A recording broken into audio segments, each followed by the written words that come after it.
In the conflict of Israel versus Hamas, who's the good guy?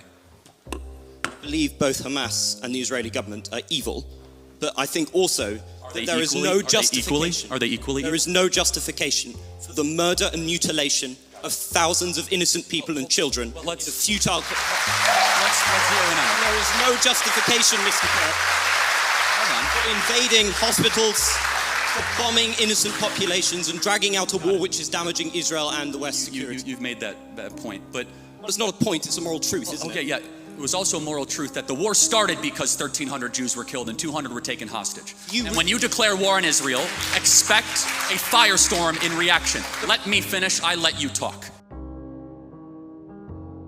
You've been writing about Kirk for some time. Yeah, I've been writing about him since 2015, 3 years after he started TPUSA, which became the largest, most influential conservative youth organization in history, at the forefront of a massive infusion of Israel lobby cash into his group through the David Horowitz Freedom Center, which was basically making him the property of Israel.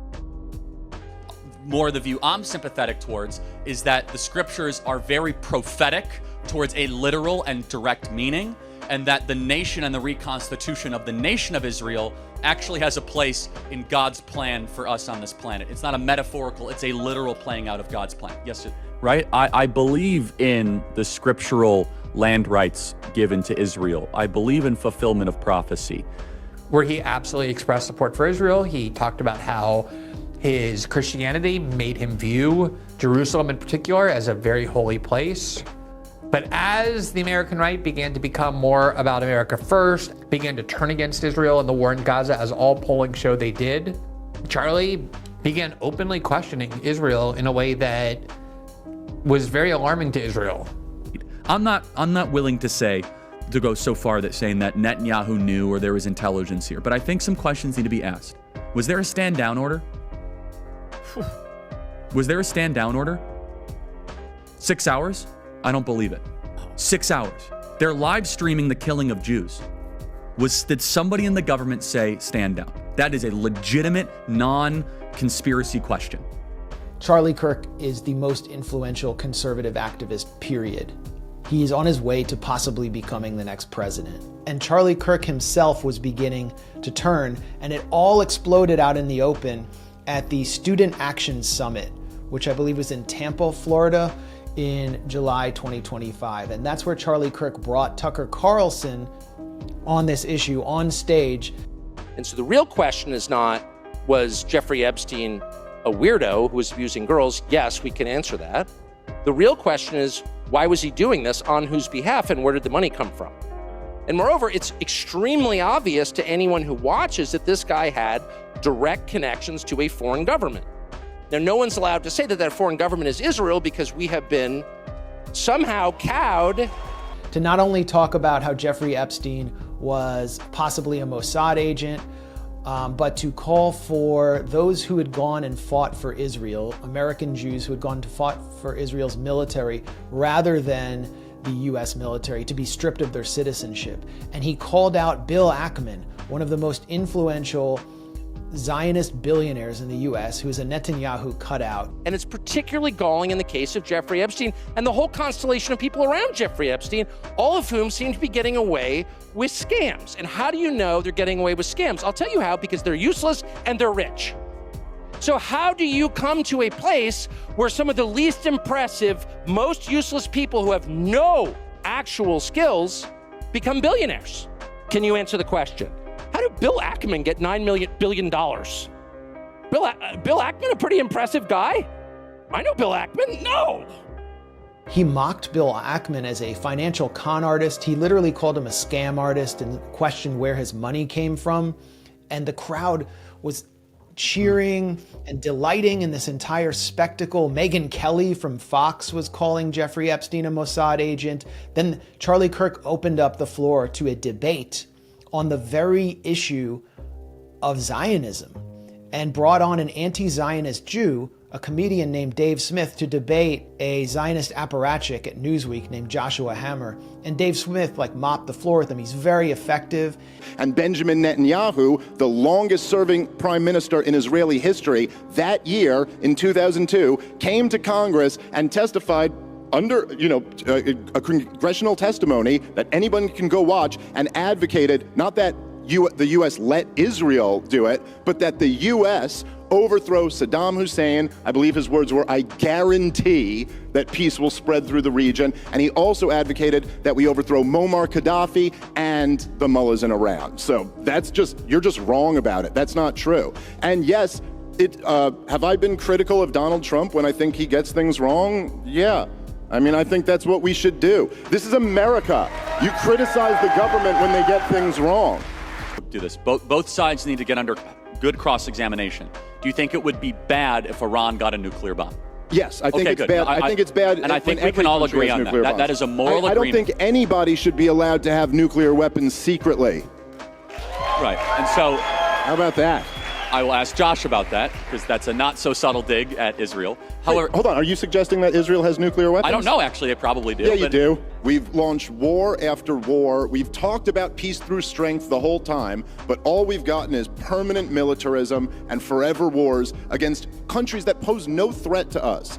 And a huge part of the reason why we've embarked on this is because the neoconservatives hijacked our foreign policy, and they were in power after 9/11. And the neoconservatives, as everybody who's followed it knows, were joined at the hip with the Likud party. And after this summit, Charlie Kirk was bombarded with furious text messages, phone calls. There may have been meetings as well, very tense meetings as well, with his donors, the people who built him up. And they said, "We built you up. We can take all of this away from you if you don't stop this." We are laying down the law. And this offended him, alienated him. I have text messages, Megan, calling me an anti-Semite. I am learning biblical Hebrew and writing a book on the Shabbat. I honor the Shabbat, literally the Jewish Sabbath. I visit Israel and fight for it. And there's another article out in the Times of Israel today. I could read it on air. I was just reading before I got on. Charlie, what are you doing? Why are you... What am I doing? I'm sorry. Let's just take a step back here. I'm an American citizen.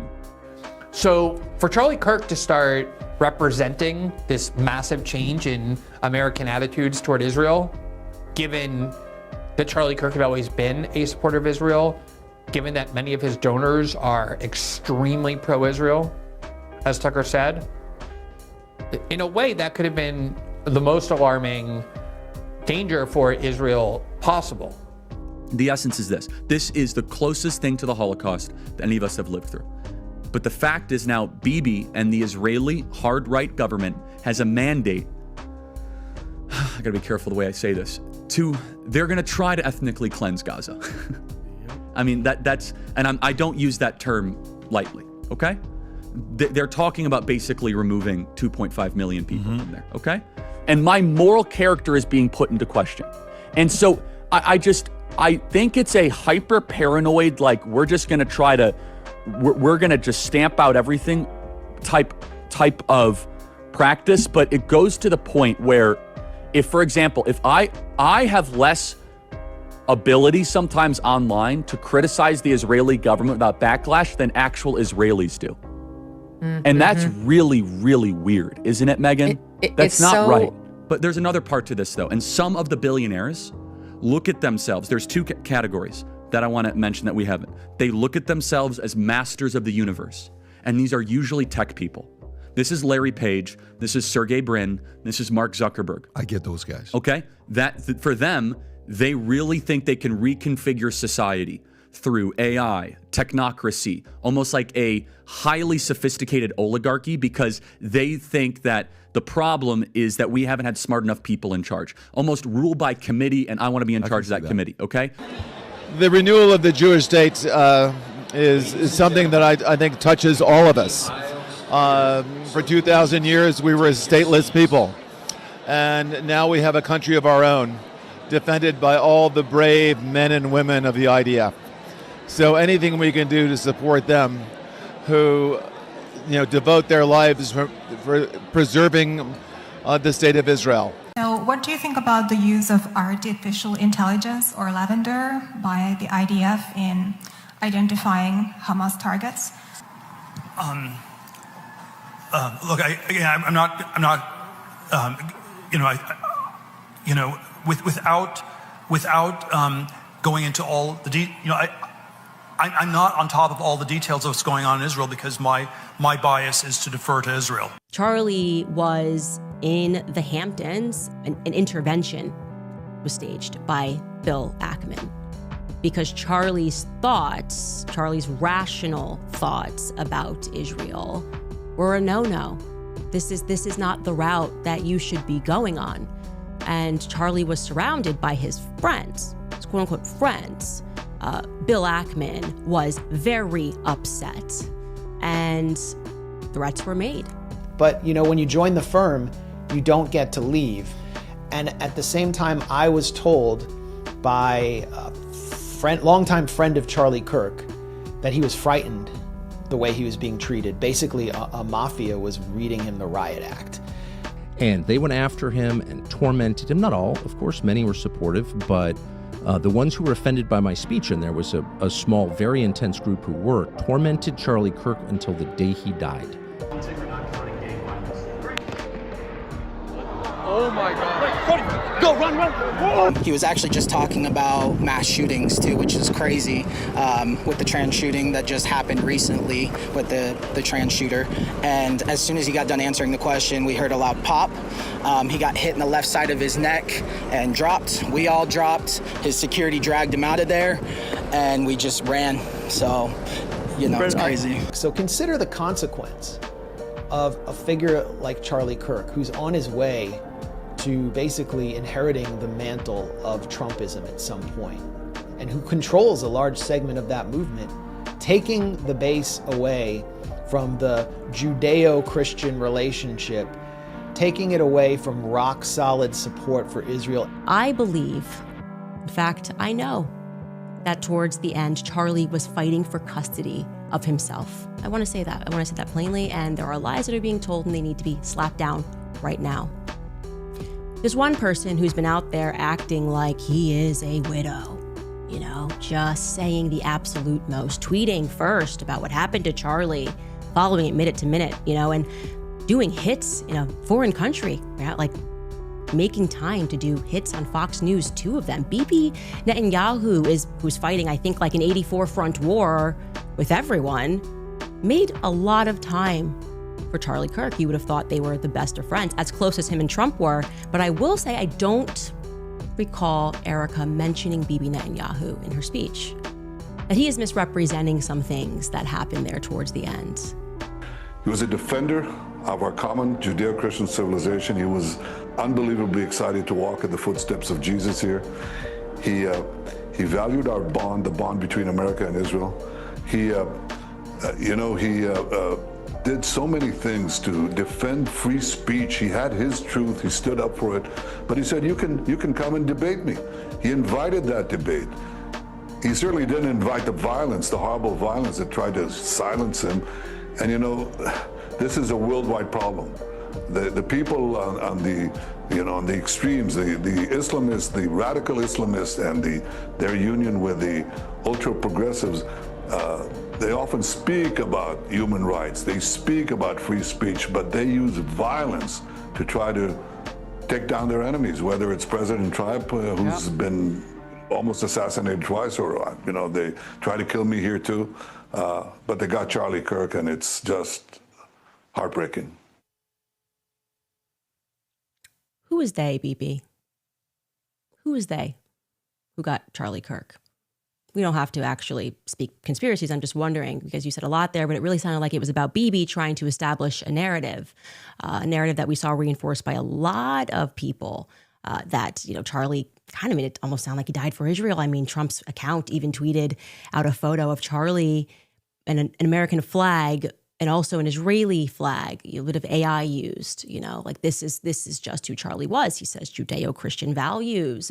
He spoke to him 2 weeks ago. Again, you would think he was busy fighting this 97,000 front war, but no, he's letting you know that he just randomly picks up the phone and calls Charlie Kirk and invites him to Israel? Why would Bibi do that? And such strange behavior by the Israeli government and Netanyahu himself since Charlie Kirk's killing that it has fueled speculation by millions of people online that there may have been an Israeli role. I mean, why wouldn't they? That Israel had something to do with Charlie Kirk's horrific murder. This is insane. It is false. It is outrageous. The thing that we need here, sunlight is the best disinfectant. Now, does all of this mean that Bibi Netanyahu and that this somehow proves that Israel was involved in the assassination of Charlie Kirk? No, we have no evidence of that. We can't say that because there is no evidence of that. But I don't like little lies. Joseph Goebbels, the Nazi propaganda minister, said that the bigger the lie, the faster it will spread. Well, somebody has fabricated a monstrous big lie. Donald Trump's frightened. Donald Trump is afraid to defy Netanyahu. He's afraid about what can happen. My condolences to you, sir. My condolences on the loss of your friend Charlie Kirk. May I ask, sir, personally, how are you holding up over the last day and a half, sir? I think very good. And by the way, right there, you see all the trucks. They've just started construction of the new ballroom for the White House. Where they asked Donald Trump at one point, they go, so is that it with Iran? Like, is the war continuing or is it over? And he goes, well, you know, I don't really want to see it continue, but maybe that's a better question for Bibi. And you're like, what? Wait, what? I'm sorry. You're like, well, my boss is right here, so you might as well ask him. Is there a plan? Has there been any progress in finding countries? Bibi, why don't I let you answer that question? Charlie loved Israel. He loved the Jewish people. He told me so in a letter that he sent me just a few months ago. One of my greatest joys as a Christian, he said, is advocating for Israel. In swoops Benjamin Netanyahu to try and recapture the American right as his little pet, to say, oh, you love Charlie Kirk? Well, then do as Charlie did. He was a unyielding and passionate supporter of Israel and of the American-Israel relationship. He encouraged me to make the case directly to the American people about how vital Israel is to U.S. national security.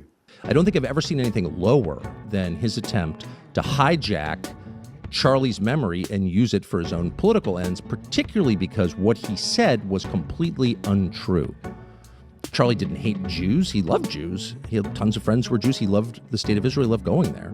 He did not like Bibi Netanyahu, and he said that to me many times, and he said it to people around him many times.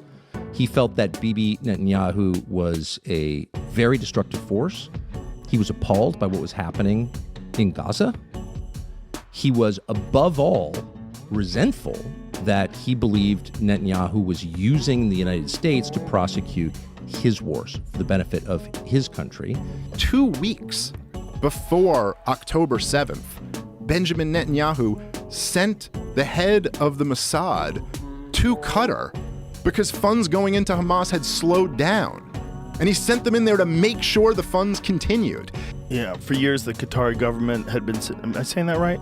Is that how you say it? Qatari, I think is. Yeah, Qatari government had been sending millions of dollars a month to Gaza Strip, money that helped prop up the Hamas government there. Prime Minister Benjamin Netanyahu of Israel not only tolerated those payments, he had encouraged them. According to Times, Israeli intelligence agents traveled to Gaza with a Qatari official carrying suitcases filled with cash. The quote that originally he said, which was in a closed-door Knesset meeting with Likud party members, where there were like 3 people who were eyewitnesses who came and told him, it was originally reported in the Jerusalem Post, was that he was like, look, anybody who wants to thwart the existence of a Palestinian state has to support our plan of propping up Hamas and transferring money to them, because this is what gives us a no one to negotiate with certificate. And then he said, we can control the height of the flame.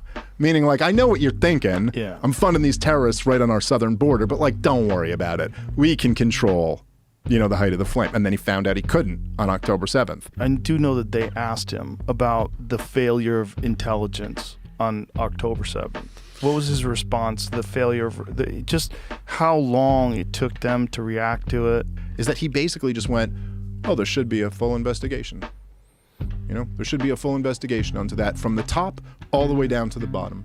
Nice thing to say. And you're like, okay, hey, this would be awesome. Could we get the Prime Minister of Israel on the line? Because like maybe he could do something about this. They're like, oh no, that's you. So like, why? It's almost 2 years later. What are you talking about, dude? How did these guys not know this was taking place? So I've been to Israel many times. The whole country's a fortress. When I first heard this story, I still had the same gut instinct that I did initially. I find this very hard to believe.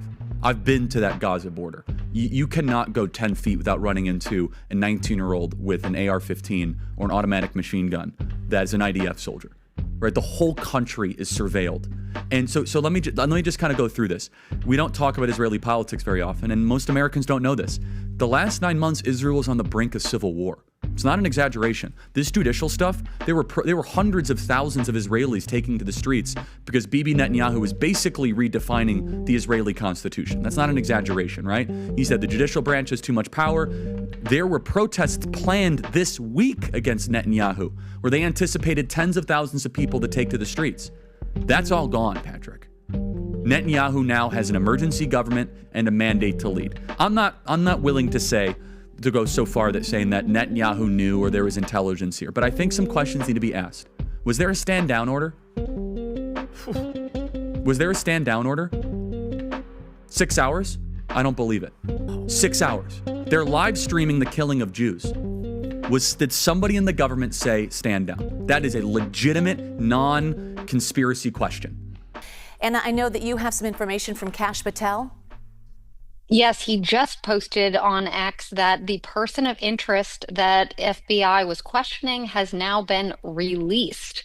So yet another twist to this confusing afternoon. We've had a lot of conflicting information over the last few hours. There was an individual arrested initially. That person was released. This is a dark day for our state. It's a tragic day for our nation. And I want to be very clear that this is a political assassination. And just last night, the suspect was taken into custody at 10 p.m. local time. In less than 36 hours, 33 to be precise, thanks to the full weight of the federal government and leading out with the partners here in the state of Utah and Governor Cox, the suspect was apprehended in a historic time period. Cox said 22-year-old Tyler Robinson, who's being held on suspicion of aggravated murder and other charges, would be formally charged on Tuesday. The Utah governor told ABC's This Week that while Robinson has not confessed, the people around him are cooperating. They include Robinson's roommate, who was also a romantic partner, Cox said, citing the FBI. So, Mr. Robinson, you have a right to an attorney. If you cannot afford one, the court can appoint an attorney to represent you. Tyler Robinson allegedly, after speaking with a pastor, his dad turned him in. Bill Ackman put up $1 million, right? Thanks, Bill. You really cared about Charlie.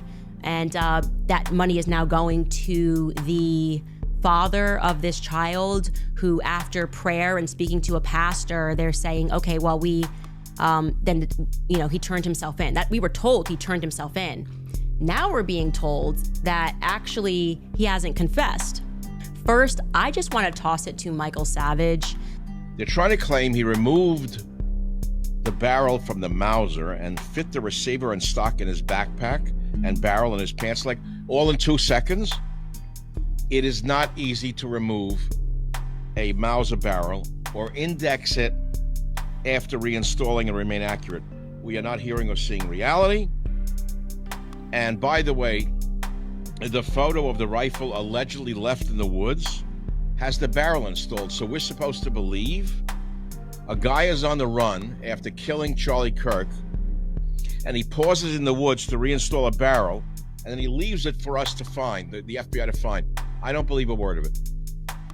I shouldn't do this. I know I'm putting myself at risk, but I can't take it anymore. I can't take the bullshit from this fucking government. It's lying to us. All of the experienced shooters, special forces, all those guys on the internet are having a hard time squaring the theory that he stuffed this rifle down his pants and that it's somehow concealed in these photos. But you want people to lose all faith that anyone is going to solve anything. Yeah. You add a bunch of, if you're going to kill a guy, you add a bunch of other wacky shit that doesn't make any sense, and you spam it out there at the same time. You leave a gun that didn't do it out in the woods. This is what that weapon looked like, according to authorities. It's a Mauser model vintage rifle that investigators say is so old they didn't even have a serial number on it, so they wouldn't have been able to track it down.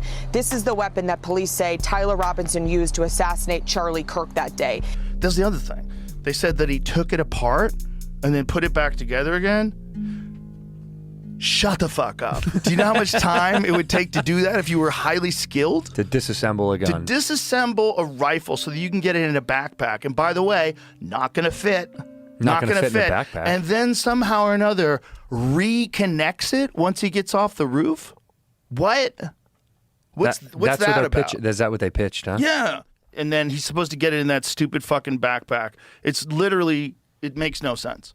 Pay no attention to the fact that we now know that the FBI has footage of the shooter taking the shot, and they specifically cut the video they released to start just after that part. Obviously, not because he never took the shot, probably never even had the rifle on the roof, but because of redacted. Pay no attention to the old man actively causing a distraction to help the shooter escape, or to the more than 10 strange flying objects that have been located in the cell phone footage, or to the fact that the wound doesn't match the shot, or to the fact that we are being shown a fabricated text message chain, or to the new photo that surfaced of Bro stopping by Dairy Queen for a little blizzy while he's the subject of a statewide manhunt. So if he has the rifle when he's coming off the roof, it's in his hand. It's not down his pants, partly because the fully assembled rifle is way too big for that, and he obviously lands like a total nerd when he jumps off the roof, and both of his knees bend well past 90 degrees. So it has to be in his hand, right? It has to be in his hand. Although we don't see even the slightest indicator of it being in his hand. We don't see anything shaped like a rifle, except for this floppy cloth that he puts down. So that black shape right there, that black clothy shape is doing some pretty heavy lifting. Here's what the latest garbage is. Man of Steel, Charlie Kirk body stopped a bullet that would typically just go through everything, and it was an absolute miracle that nobody else was killed. That's what his surgeon told Turning Point USA. Apparently, Charlie Kirk's body has the same rating as a level 4 steel or ceramic bulletproof plate rating, and stopped the .30-06 round, which just under the skin, which was a direct hit on his throat. The statement objectively feels to me like the manipulation of a Christian audience, right? They know Charlie's audience is Christian, and therefore what they're selling to us is you should believe, you're a believer, right? As a Christian, you believe in miracles, right? Like you believe in Christ and the miracles that Jesus performed, right? Yes, the conservative base is filled with Christians, but also the conservative base is filled with a lot of hunters, okay? People that hunt, and they know weapons, and they know how weapons work, and they know how weapons don't work. The spokesperson for TP USA just posted 2 hours ago that they talked to the coroner and that Charlie Kirk was shot with a .30-06 in the left side of his neck, the carotid artery. He's a man of steel, and that the bones in his neck that are like chicken bones. I've shot hogs at 500 yards, .30-06, right to the side. Tiny hole, blows a 4-inch hole out the other side. We're talking through 2 feet of a hog. Boom. Hit him in the head, brain completely blows out. They just said he got shot with a .30-06 and that it didn't go through. Yeah, it's a lot. It's a lot to process. And here's the thing. If you were going to bring me to the argument that this truly was a miracle, it probably would not be in the midst of a circumstance where the feds are lying.